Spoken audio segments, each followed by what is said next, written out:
Hi, I'm Nicholeen Peck, and I teach parenting, child development, good communication all over the world through the lens of the principle self-government.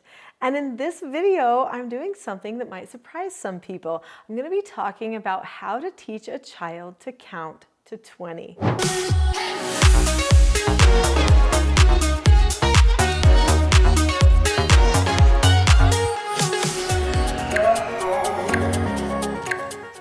Now, it may seem like a simple thing to count to 20, but if we all remember when we were little and we thought it was so great that we could get to 10, well, getting to 20 even feels better. And children, when they are little, absolutely love counting things. They love organizing things. And so teaching a child to count to 20 is something that they should find very exciting. Unless you do it wrong, it could also be really boring too. So in this video, we're going to talk about some fun ways and some kind of classical ways for teaching a child to count that are simple, that are things that you can do in your daily life. So I've raised all of my children to adulthood. For years I did therapeutic treatment care for troubled teens. Those are all adults. Also, I had 4 children of my own. They are all adults as well. And they're starting to have children. So I have this cute little granddaughter, Clara. She's 2 years old right now. And I absolutely love being with her. She's just learning everything all the time, so fast. And she's such a smart little one. Of course, we all think, our grandbabies are just so smart, or our children are so smart, but she really is. It's sweet to see all the words she knows and all the concepts that she knows. Little Clara, at age 2, knows the majority of her letters by sight. She knows a lot of songs that she's memorized. She's been memorizing some poems and things. She knows some shapes, lots of shapes. Her favorite shape is octagon. Every time we're driving down the road, she looks at a stop sign and she says, "Octagon, stop, Nini," because she calls me Nini. "Stop, Nini, octagon." So whenever there's a red octagon, she tells us it's an octagon. And then she tells us afterward to stop and that it's a stop sign. But she also is learning her numbers and she's loving her numbers. And she's so excited that she knows how to count to 10. So just this last week, I was working with Clara on counting to 20. So when we teach children to count to 10, we use little rhymes and games, right? So we count their little toes and we call them little piggies. We say, "This little piggy went to market, and this little piggy went to market, and this stayed home." And then we count all the little piggies up. And so we're counting fingers and toes. That gets us to 10 really simply, right? Well, we can also, of course, count our fingers and then our toes, and that brings us to 20. But it's harder to understand the concepts with the 20. So we have to make sure that they've really got 10 down. If you're going to teach a child to count to 20, you've got to make sure that they can say 4 completely, that they can say 5, and that they understand what those numbers are. So we're going to start there, making sure that we really nail that.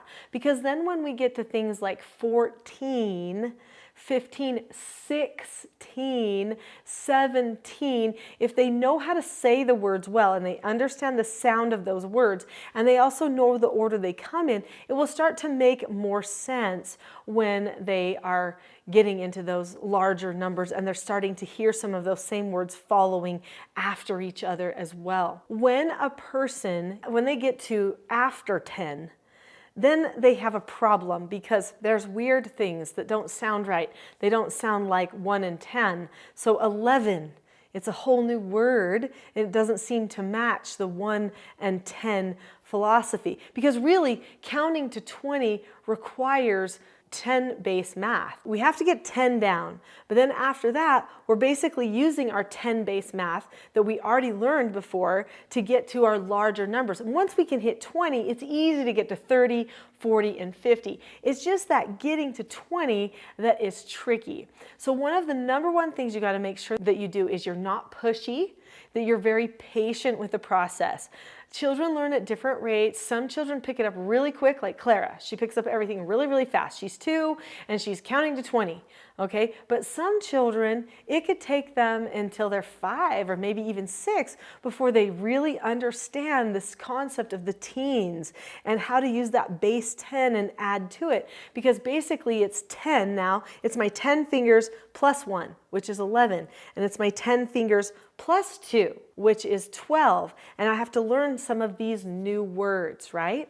So before we used things like 1 little, 2 little, 3 little children, right? Or things like 1, 2, buckle my shoe, 3, 4, shut the door. We used these rhymey ways to help them get to the number 20. So when you are doing your counting, my recommendation is to keep it very rhythmic.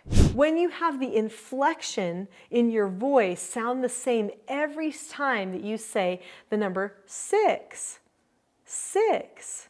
So then you can say 16, right? 16. So now they know you added something to 6 because the tone is even the same every time. So the pitch of your voice actually matters.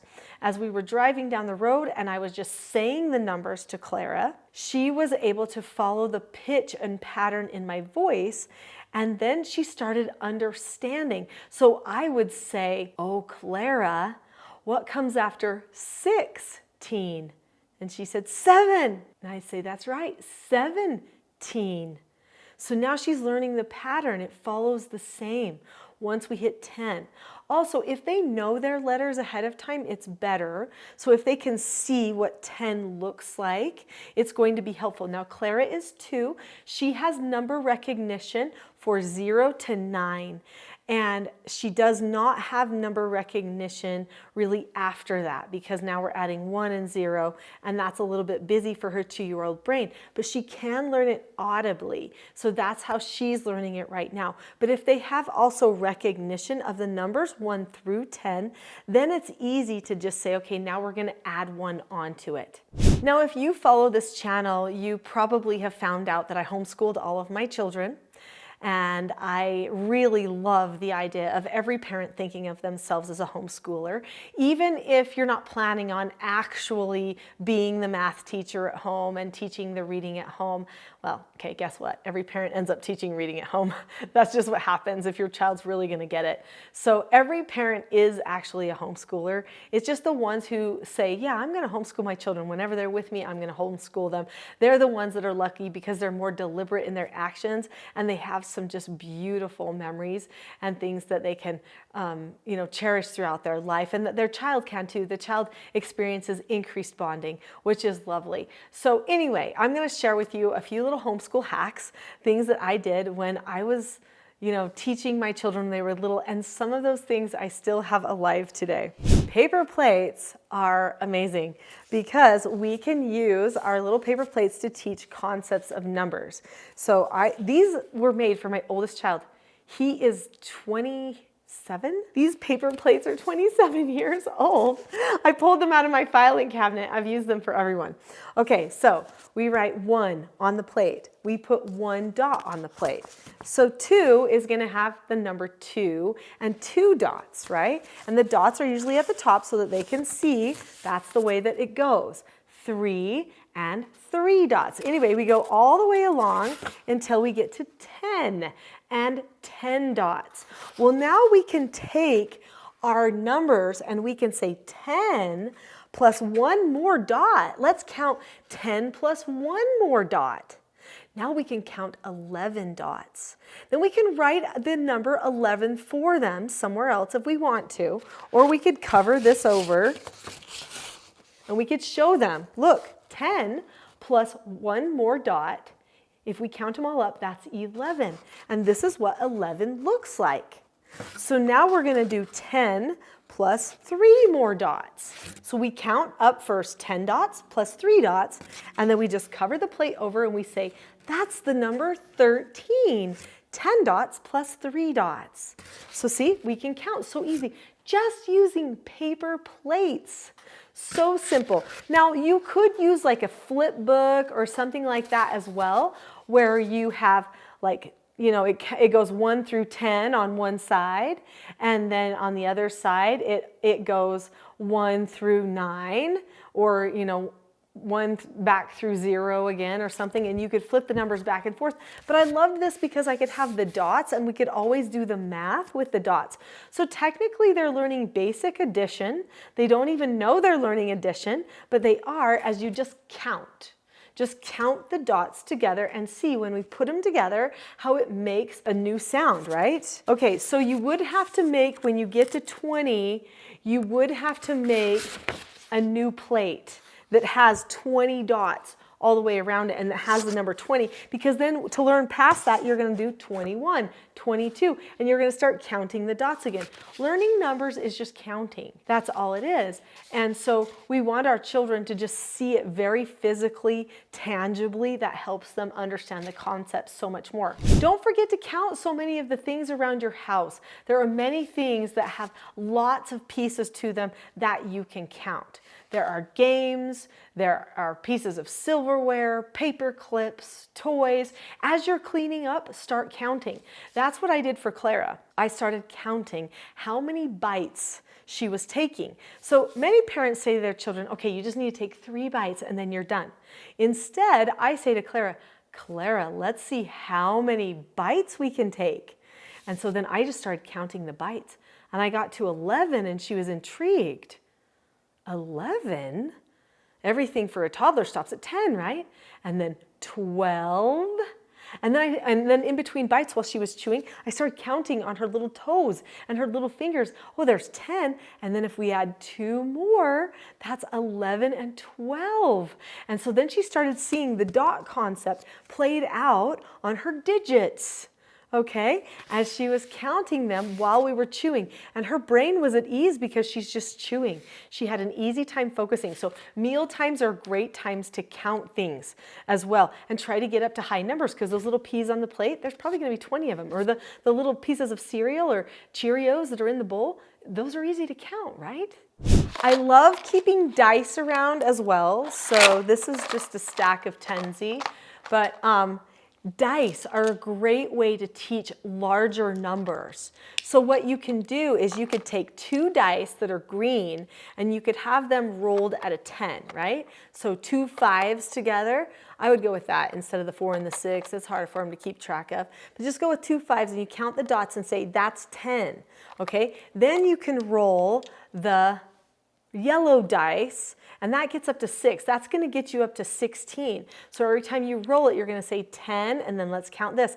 11, 12, 13. Okay, 10, 11, 12, 13, 14, 10. And so you just start at 10, and then you keep counting. So they see these numbers up to 20 go back up to, you're just adding on to them, right? Now the thing with dice is you can get all the way to 22.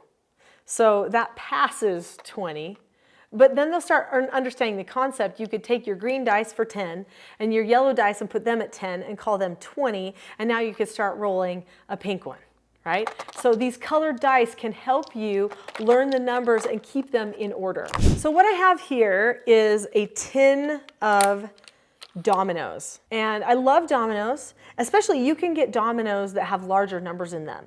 So you can get Dominoes that can go all the way up to 16s or sometimes, 18s. They have a lot of dots on them. This is a basic one, so these only go up to 6. And so you have the same issue that you have with the dice, but you also have zeros on here.